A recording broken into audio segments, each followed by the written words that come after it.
Hello, this is Jackie again. I'm here to further our discussion about trigger points in dry needling. So what is dry needling?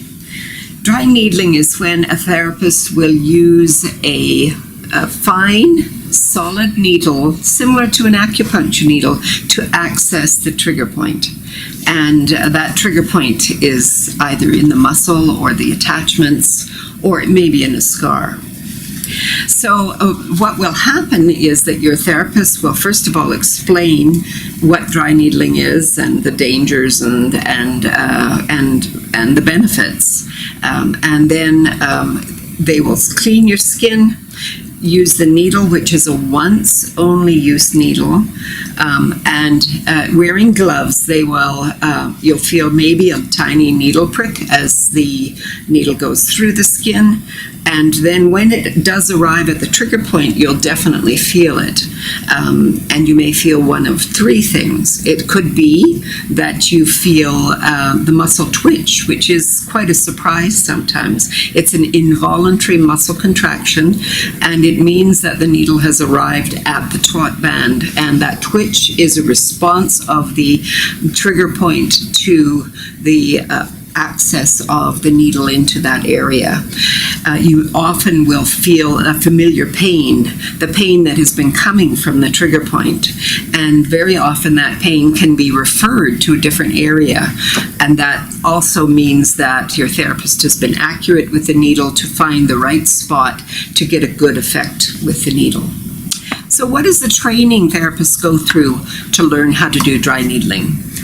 First of all, they come to their courses, which are usually after they've already qualified as physical therapists with most of the knowledge they need to know to be safe doing the technique. And the biggest part of that is that they know their anatomy in the areas very well. So they know where the blood vessels are, where the nerves are, and they can always be cautious when they are around the thorax, where if a needle is wrongly used, it could cause some damage.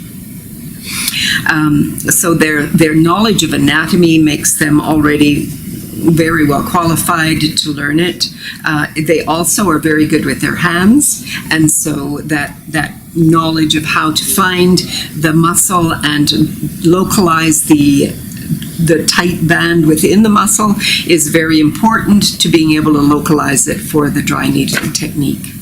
So the needle will arrive, and you'll feel one of those things, and the therapist will probably move the needle within the muscle a little bit until the twitches are gone and some of that referred pain is easing away, and the feeling from the therapist will be that the muscle will soften and it's ready and it's finished. And this takes literally a few seconds. Sometimes the needle is left in place and a small handheld e-stim unit might be used to make the muscle contract and to teach it how to retrain and pull all together again to help with that retraining, which is very important. The therapist then takes the needle out, and that part of the treatment is finished. Needling should never be the only thing your therapist does, and it's really just a part of the whole procedure.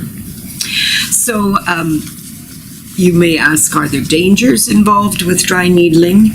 Well, you can probably imply from what I've already discussed that there could be. So you could have a small bleed happen, and that is usually very minor, and it would be stopped easily with a bit of cotton wool. And that could cause a tiny bruise. But it's rare to happen because of the fact that the needles are so fine compared with a hypodermic needle. The pain is also less than it might be with a large needle because of that fineness of the needle, but there may be some pain afterwards because the muscle is learning to normalize, and that is an insult into that area of the muscle, and that may take a few hours to a day or two to resolve completely. The other danger, which is a big danger, but very, very rarely has ever happened, is that if the therapist is needling over the thorax, if they did the wrong thing, such as use a needle that's too long or in the wrong way, they could puncture your lung. But it happens so rarely that it's a very, very minor risk, and much more minor than it is the risk of other things in medicine. So the risks are low and the benefits are high. You might be asking me, is it the same as acupuncture then? Because it must use a similar needle. It's actually very different from acupuncture. The reason why we call it dry needling is because originally it was done with medication. So doctors most of the doctors that were doing it were doctors that were doing research here in America, and they were using either a local anesthetic, a steroid, or a combination of both to inject into those nodules and tight bands that they had found. And they were having very good effect.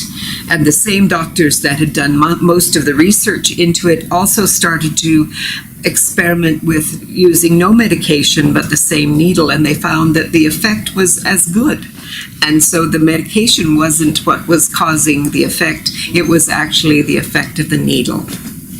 And so, as you can see, it's quite different from acupuncture, which is using similar needles, but really acupuncture is a whole system of Eastern medicine, which is fabulous and very effective, but very different from actually dry needling, which is what physical therapists practice. Conventionally, therapists have always treated trigger points, and often we have used various techniques like deep tissue work, some strain counterstrain, cross frictions. All of these techniques can effectively resolve some trigger points.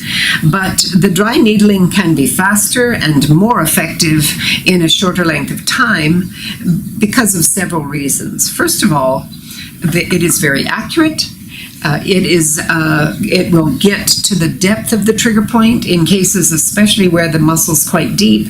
You can use the right size needle to get there, and the twitch response has multiple effects. First of all, the twitch is a very maximal contraction, which then allows the muscle to deeply relax. And when that happens, the blood supply can flush into the muscle and bring the oxygen that the muscle needs to function properly.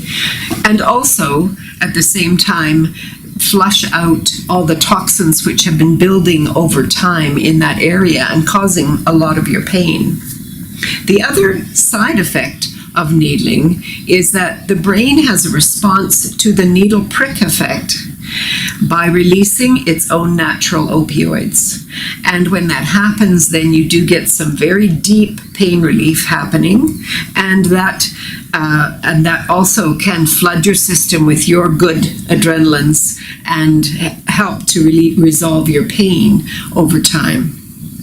Those opioids are very effective and very strong, so sometimes they can end up making you feel sleepy, like when you take some strong pain relief medicines. So you may be asking, well, I can just ask for that magic needle and I'll be better. So I must tell you that dry needling is only a very small part of your treatment that you'll have with your therapist.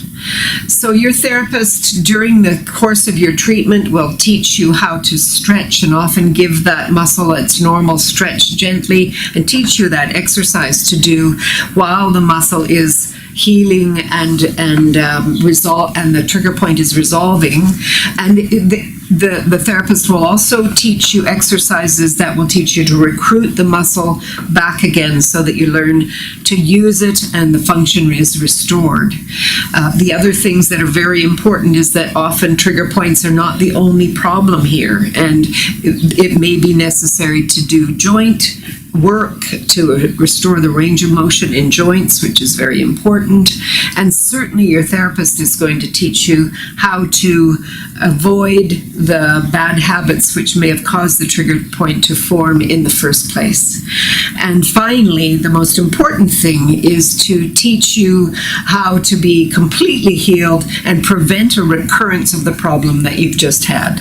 So that complete treatment should be available to you as the therapist feels appropriate.